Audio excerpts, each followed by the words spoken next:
Hello students, Physics Class 12th Chapter 1 Electrostats Lecture 3 17th April 2020 first and second lecture 16 तारीख को आ चुका है, उसको देख लें।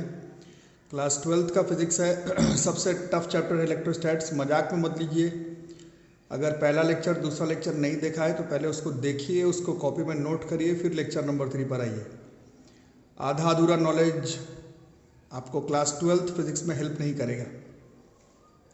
तो अगर पहला लेक्चर दूसरा लेक्चर नहीं देखा तो पहले देख लें, फिर हम लोग लेक्चर नंबर 3 देख रहे हैं अभी। Physics class 12th electrostatics lecture 3। तो लास्ट क्लास में हम लोग पढ़ रहे थे इलेक्ट्रोस्टैटिक चार्जिंग के बारे में। तो उसमें आपको पिछले लेक्चर में सिखाया गया है कि किस तरह से हम लोग करते हैं इलेक्ट्रोस्टैटिक चार्जिंग। एक कर सकते हैं चार्जिंग बाय फ्रिक्शन और एक कर सकते हैं चार्जिंग बाय इंडक्शन। इसमें दो मेथड है, बाय अर्थिंग ए कंडक्टर, दूसरा bye separating conductors. Video lecture 1 और लेक्चर 2 में इसके बारे में डिटेल्स में बताया गया है। दो मेथड और है, चार्जिंग बाय कॉन्टैक्ट और चार्जिंग बाय पोलराइजेशन, वो आगे पढ़ेंगे। चार्जिंग का थोड़ा सा इंट्रोडक्शन बताया गया है लेक्चर 1 लेक्चर 2 में। अब हम लोग थोड़ा सा आगे बढ़ेंगे चैप्टर में। तो एक बार रिकॉल कर लेंगे, चार्ज के बारे में एकदम क्लियर कट बताया गया है कि चार्ज मास जैसा ही एक फंडामेंटल इंट्रिंसिक प्रॉपर्टी है मैटर का। चार्ज मास जैसा ही फंडामेंटल इंट्रिंसिक प्रॉपर्टी है मैटर का। नेट इलेक्ट्रिक चार्ज ही वो सोर्स है जिसके वजह से बॉडीज के बीच में इलेक्ट्रिक फोर्स ऑफ अट्रैक्शन या फिर रिपल्सन प्रोड्यूस होता है। शॉर्ट में बात करें तो छोटे क्लास में आप लोग सीखे पॉजिटिव चार्ज रिपेल करता है, positive charge negative charge attract करता है, अट्रैक्शन करे चाहे रिपल्सन करे। पुश और पुल इज कॉल्ड फोर्स, जो फोर्स है उसको इलेक्ट्रिक फोर्स कहते हैं, और जो कॉज है, जो प्रॉपर्टी है, वही चार्ज है। थोड़ा रिकॉल और कर लेंगे। केमिस्ट्री में जैसे आपने पढ़ा सोडियम, जिसका एटॉमिक नंबर 11 है, तो नंबर ऑफ इलेक्ट्रॉन उसमें 11, number of proton 11, net charge 0। N atom is electrically neutral, छोटे क्लास में आपने पढ़ा है।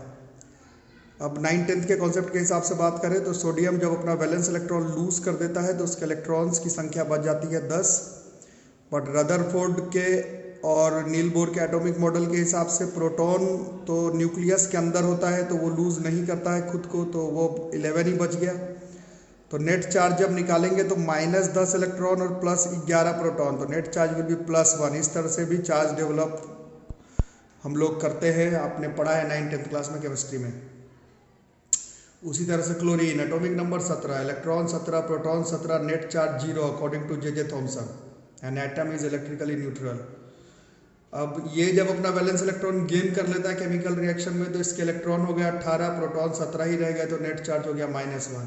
तो इस तरह से इस कॉन्सेप्ट ऐसे भी आप लोग जैसे चार्ज पढ़ रहे हैं, positive charge negative charge, charging by induction, charging by friction, तो उसमें केमिस्ट्री वाला कॉन्सेप्ट इलेक्ट्रॉन लूज करने पर पॉजिटिव चार्ज, इलेक्ट्रॉन गेन करने पर नेगेटिव चार्ज, इन सारे कॉन्सेप्ट फंडामेंटल कॉन्सेप्ट का भी इस्तेमाल होगा चार्ज के सारे थ्योरीज लेक्चर्स न्यूमेरिकल्स में। इसको नोट कर लेंगे।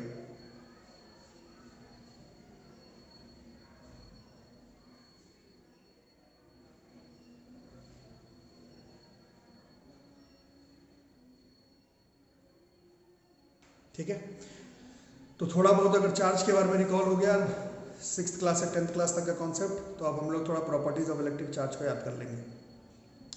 तो क्या क्या चार्ज की प्रॉपर्टीज है, अभी तो थोड़ी देर पहले ही बताया गया। It is are intrinsic fundamental property of matter. Intrinsic fundamental property of matter, खास प्रॉपर्टी है मैटर का। दो तरह के चार्जेस होते हैं, पॉजिटिव चार्ज और नेगेटिव चार्ज। इसको पहले एक्सप्लेन कर दिया गया है पिछले वीडियोज में। अनलाइक चार्जेस जो होते हैं बाय एक्सपेरिमेंट देखा गया वो अट्रैक्ट करता है एक दूसरे को, लाइक चार्जेस जो है वो रिपेल करते हैं। अब अट्रैक्ट करे चाहे रिपेल, दोनों के बीच में एक फोर्स लगेगा। वो जो फोर्स है वो इलेक्ट्रिक फोर्स है। और जैसे कि आप लोग क्लास 9, 10 और 11 में पढ़े हैं, ग्रेविटेशनल फोर्स जो है वो inverse square of their separation पर डिपेंड करता है। उसी तरह से जो इलेक्ट्रिक फोर्स बिटवीन चार्जेस जो है वो भी वेरी करता है inverse square of their separation पर। इसी को आगे हम लोग कूलम्स लॉ के फॉर्म में पढ़ेंगे, जब आएगा तब पढ़ेंगे। बट ये याद रखेंगे कि जो फोर्स है वो वेरी करेगा, जैसे जैसे दूरी होगी चार्ज के बीच में तो जो इलेक्ट्रिक फोर्स है वो कम हो जाएगा। जैसे ग्रेविटेशनल फोर्स भी दूरी बढ़ाने पर कम हो जाता है, वैसे इलेक्ट्रिक फोर्स भी दो चार्ज बॉडी के बीच में अगर दूरी बढ़ाएंगे तो कम हो जाएगा। इसी से खुलेगा कूलम्स लॉ। आगे हम लोग इस चैप्टर में पढ़ेंगे। फिलहाल तो प्रॉपर्टीज ऑफ इलेक्ट्रिक चार्ज आप लिख लेंगे कॉपी में। पांचवा प्रॉपर्टी, इलेक्ट्रिक चार्ज हमेशा कंजर्व रहता है। इसको थोड़ा एक्सप्लेन करेंगे, अभी लिख लेंगे। छठा प्रॉपर्टी, इलेक्ट्रिक चार्ज हमेशा क्वांटाइज्ड रहता है। क्लास 10th में भी आपको पढ़ाया गया है, इसको भी थोड़ा डिटेल्स में अभी हम लोग पढ़ेंगे। सातवां property, electric charge is additive in nature. Electric charge additive है, एक साथ बहुत सारे चार्ज अगर एक जगह पर हो तो टोटल चार्ज सिर्फ सबको ऐड करके ही निकल जाएगा। इलेक्ट्रिक चार्ज इज एडिटिव, इसके बारे में पढ़ेंगे आगे। और आठवां, electric charge is invariant, that is electric charge is independent of motion of charge bodies. ठीक है, इसका मीनिंग ये है कि फिजिक्स में क्लास 11th में आप लोग ने पढ़ा है कि मास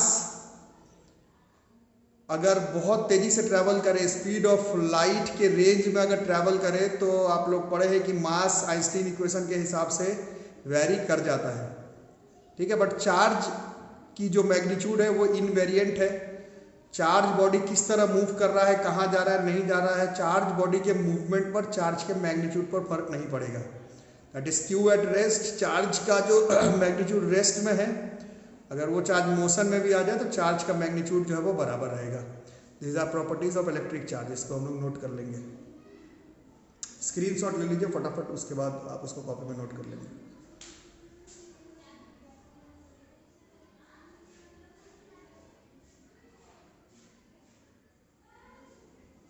ठीक है, अब आगे बढ़ते हैं। फिर से रिकॉल कर लेते हैं एक बार कंजर्वेशन ऑफ चार्ज को।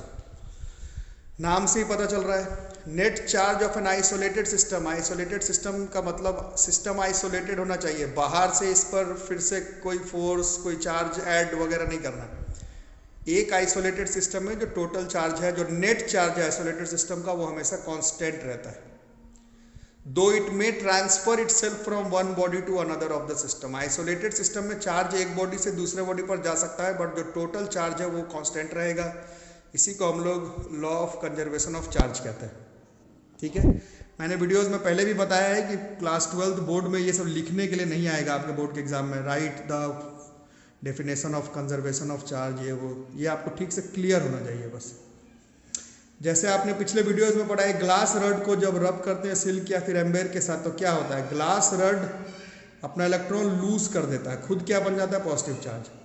बट सिल्क क्या करेगा, सिल्क से रब किए हैं तो सिल्क उसी इलेक्ट्रॉन को गेन कर लेगा, सेम नंबर ऑफ इलेक्ट्रॉन्स को, और उस पर आ जाएगा negative charge.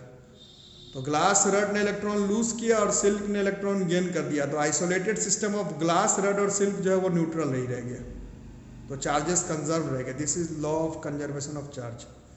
Radioactive transformations बहुत डिटेल्स में क्लास 12th फिजिक्स में पढ़ना है, बट थोड़ा बहुत जो नॉलेज है आपका क्लास 9-10th का, उसमें यूरेनियम है radio active transformation, atomic number 92, atomic mass 238। जब रेडियो एक्टिव ट्रांसफॉर्मेशन होगा, क्या बना, thorium 90 234, atomic number 90, atomic mass 234, plus alpha particle helium, atomic number 2, मास 4।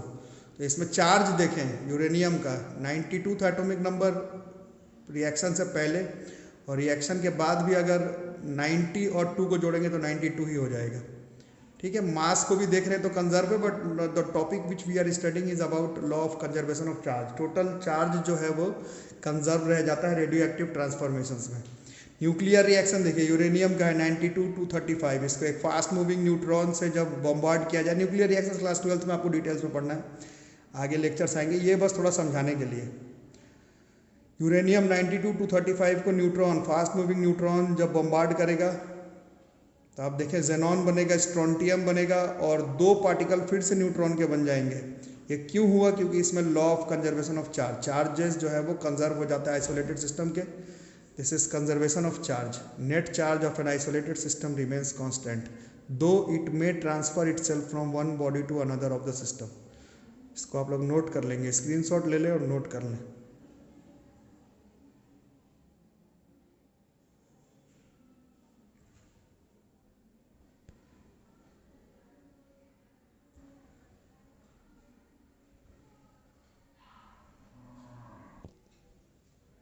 नेक्स्ट प्रॉपर्टी एक बार और रिकॉल कर लेंगे, थोड़ी देर पहले लिखवाया गया था, क्वांटाइजेशन ऑफ चार्ज।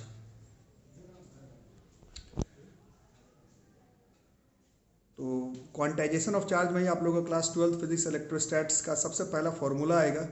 बट ये सब सिर्फ बोलने की बात है, फॉर्मूला इज़ नॉट इम्पॉर्टेंट। जितना टॉपिक है सब इम्पॉर्टेंट है, सब ध्यान से आप लोगों को पढ़ना है। अब इसमें रिकॉल इसलिए लिखा गया है क्योंकि जो लोग अच्छे बच्चे पढ़ने में उन लोगों को मालूम होगा। ये कोई क्लास 12th में आप लोग पहली बार नहीं पढ़ रहे हैं। Quantization of charge class 10th में भी आप लोगों को डिटेल्स में पढ़ना था। 12th का तो पहला फॉर्मूला वो तो अलग बात है, बट क्लास 10th में भी इसके बारे में हम लोग ने सीखा था। एक बार हम लोग रिकॉल कर लेते हैं। क्वांटाइजेशन ऑफ चार्ज, इसी को हम लोग डिस्क्रीट नेचर ऑफ चार्ज भी कहते हैं। इसको आप लोग पहले लिख लेंगे, मैं पढ़ देता हूँ। The property of charge on account of which it is not continuous, that is of any magnitude, but exists in discrete quanta, that is electrons या protons, is called the discrete nature of charge or quantization of charge। लिखिए quantization of charge, इसी को कहते हैं discrete nature of charge। The property of charge on account of which it is not continuous, that is of any magnitude, but exists in discrete quanta, that is electrons या फिर proton, is called the discrete nature of charge or quantization of charge। Screenshot लेकर के फिर उसको आराम से लिख लेंगे, अभी थोड़ा पढ़ेंगे हम लोग। तो क्वांटाइजेशन ऑफ चार्ज को क्लियर करने के लिए हम लोग एक बात याद कर लेंगे, ये शायद 8th में पहली बार आप लोग पढ़े हैं। The minimum amount of charge which is capable of free existence is that carried by an electron या proton. Minimum amount of charge which is capable of free existence is that carried by an electron या फिर proton. जो minimum amount of charge carry करता है उसी को हम लोग इलेक्ट्रॉन्स कहते हैं, या फिर आप ऐसा बोल सकते हैं इलेक्ट्रॉन प्रोटॉन ही केपेबल है minimum amount of charge carry करने के लिए।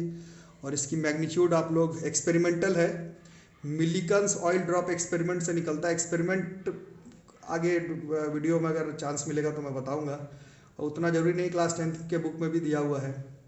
चार्ज ऑफ एन इलेक्ट्रॉन हम लोग याद कर लेंगे। Charge of an electron is 1.6 × 10⁻⁻19 coulomb. Quantization of charge को समझने के लिए पहले हम लोगों को charge of an electron 1.6 × 10⁻⁻19 coulomb याद करनी होगी।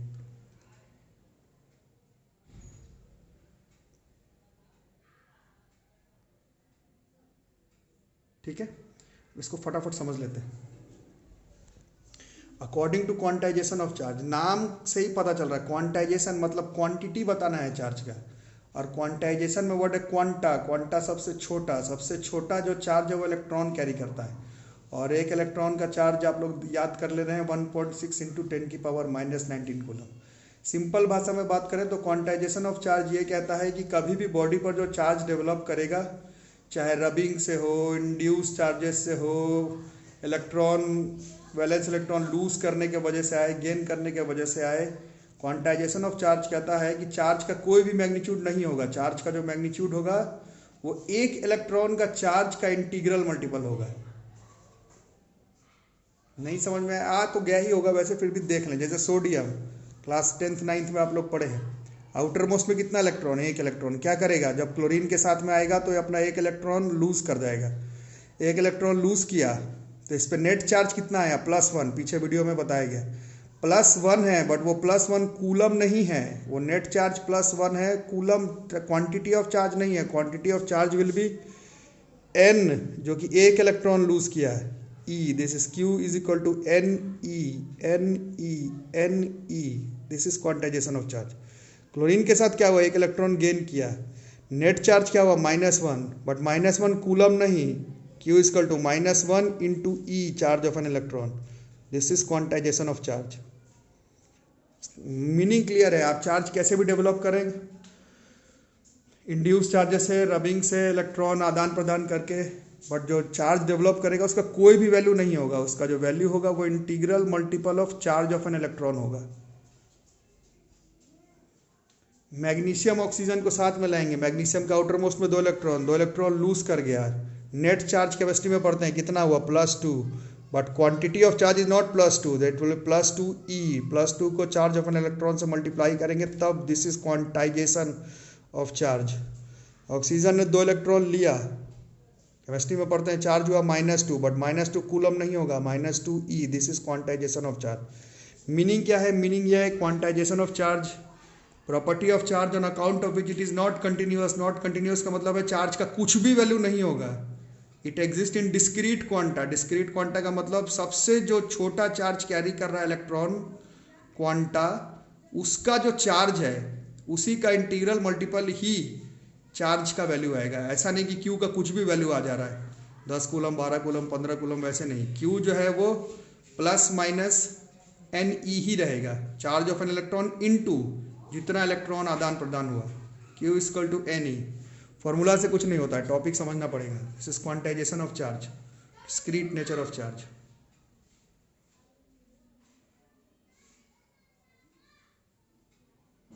नोट कर लेंगे, ठीक है।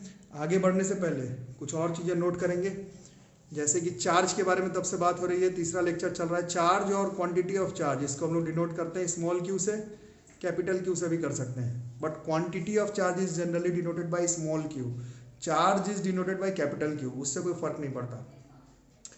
Standard international unit of charge is coulomb, दुनिया के महानतम साइंटिस्ट के नाम पर है, चार्ज का standard international unit is coulomb. Note करते चले जाएंगे सब चीज़ कॉपी में।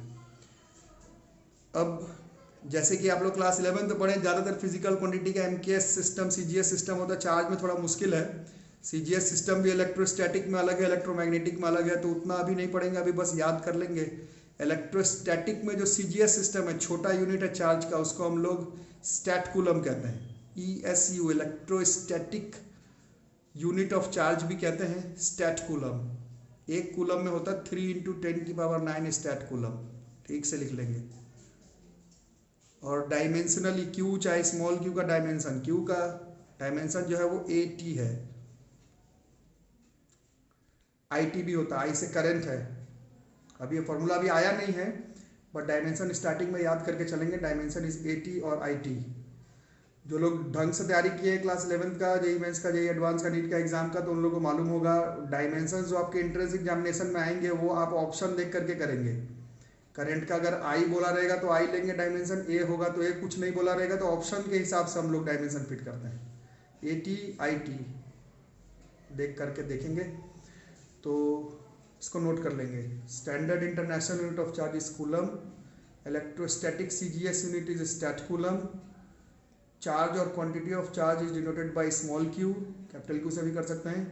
क्यू का डायमेंशन इज AT और IT, ठीक है। अब कुछ क्वेश्चंस कर लेते हैं, जैसे ये तो फेमस क्वेश्चन है, 10th के बुक में भी है, 12th के बुक में भी है। How many electrons constitute 1 coulomb of charge, 1 coulomb of charge है, उसमें कितना इलेक्ट्रॉन्स ट्रांसफर हुआ, ठीक है। तो फॉर्मूला लगाएंगे, Q equal to NE, Q की value 1, N into E is 1.6 × 10⁻19, divide करेंगे, this will be 6.25 × 10⁻18 electron. How many electrons constitute 1 coulomb of charge.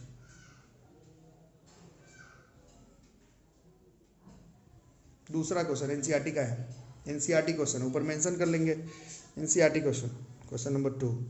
अब पॉलीथीन पीस है, उसको रब किया गया, तो ये चार्ज कैसे डेवलप हो रहा है, तो पहले आपको वीडियोस में पढ़ाया गया है, ये चार्जिंग बाय रबिंग है, by friction. A polythene piece rubbed with wool is found to have a negative charge of 3 × 10⁻⁷ coulomb. कैसे डेवलप हो गया, पॉलीथीन तो इंसुलेटर है, इलेक्ट्रिकली न्यूट्रल है, नेगेटिव चार्ज डेवलप होने का मतलब उसको रब किया गया है। रब करने का मतलब उसमें इलेक्ट्रॉन का आदान प्रदान हुआ है, पिछले वीडियो में पढ़ाया गया है। तो क्वेश्चन तो वही कह रहा है कि चार्ज 3 × 10⁻⁷ कूलम, तो बताइए कितना इलेक्ट्रॉन ट्रांसफर हुआ वुल टू पॉलीथीन, ठीक है। ये एनसीईआरटी का क्वेश्चन है।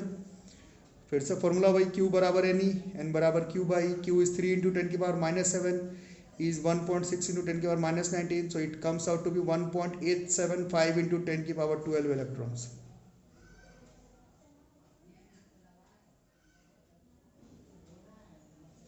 ठीक है। Question number 3, it is an important question. अब समझने पर है, जो लोग अच्छे बच्चे हैं, तैयारी कर रहे हैं, उन लोगों को मालूम होगा। इम्पोर्टेंट टीचर बोल तो रहा है, बट ये सब टॉपिक तो क्लास 10th का है, ये सब नाम का ही इंपॉर्टेंट है, ये सब तो आपको क्लियर कट मालूम होना चाहिए। क्वेश्चन क्या कहता है, कैलकुलेट द टोटल पॉजिटिव और negative charge on a 3.11 gram copper penny. 3.11 gram का कॉपर का एक सिक्का है, उसमें कितना पॉजिटिव या फिर निगेटिव चार्ज होगा। Given atomic mass of copper 63.5 U हो सकता है, और एटॉमिक मास 29। तो सबसे पहले हम लोग कैसे सॉल्यूशन करेंगे, आप चाहे तो वीडियो को पॉज करके खुद से भी सॉल्व कर सकते हैं, और जो लोग कंटिन्यू करना चाहते हैं देख लें। पहले नंबर ऑफ एटम्स निकालेंगे। एवोगैड्रो कांस्टेंट डिवाइडेड बाय उसका atomic mass into given mass, उससे नंबर ऑफ एटम्स आ जाएगा। ये आप लोग पढ़े होंगे केमिस्ट्री में। Avogadro constant divided by atomic mass into its given mass, तो इससे नंबर ऑफ एटम्स। कैलकुलेशन आप खुद से कर लेंगे, यहाँ बोर्ड पे किया हुआ है, आप छापेंगे नहीं, खुद से कैलकुलेशन करेंगे। So it is like 0.295 into 10⁻23। अब हम लोग केमिस्ट्री में पढ़ते हैं, फिजिक्स में पढ़ते हैं और जानते भी हैं साइंस में कि each atom of copper is electrically neutral. इसका मतलब है कि उसमें जितना इलेक्ट्रॉन उतना प्रोटॉन, और वो उसके एटॉमिक नंबर के बराबर होता है। Atomic number is 29। तो इसका मतलब है कि हर एटम ऑफ कॉपर के पास 29 प्रोटॉन है, 29 इलेक्ट्रॉन है। तो नंबर ऑफ इलेक्ट्रॉन कैसे निकालेंगे? अभी जो क्वांटाइजेशन ऑफ चार्ज से पहले नंबर ऑफ इलेक्ट्रॉन निकालेंगे। हर एक एटम के पास है 29 प्रोटॉन 29 इलेक्ट्रॉन, और हमारा नंबर ऑफ एटम है 0.295 इंटू 10⁻23। इतना एटम है और हर एटम के पास है 29 प्रोटॉन 29 इलेक्ट्रॉन। तो टोटल नंबर ऑफ इलेक्ट्रॉन या प्रोटॉन कितना हो गया? एक एटम के पास है 29 और टोटल एटम है 0.295 इंटू 10⁻23। मल्टीप्लाई कर लेंगे खुद से तो पता चलेगा कि टोटल नंबर ऑफ इलेक्ट्रॉन या प्रोटॉन इज 8.56 इंटू 10⁻23। ठीक है। अब सवाल है कि कितना charge, calculate the total positive और नेगेटिव चार्ज। तो अब लगाएंगे Q बराबर एन ई। एन अभी पता चला 8.56 इंटू 10⁻23 और charge of an electron is 1.6 into 10⁻−19। Multiply खुद से कर लेंगे, it comes out to be 1.37 into 10⁵ coulomb. Screenshot ले सकते हैं, खुद से ट्राई कर सकते हैं। 3 क्वेश्चंस बताया गया है, बाकी के क्वेश्चंस और टॉपिक अगले क्लास में कंटिन्यू होंगे। सारा नोट कर लें। Thank you.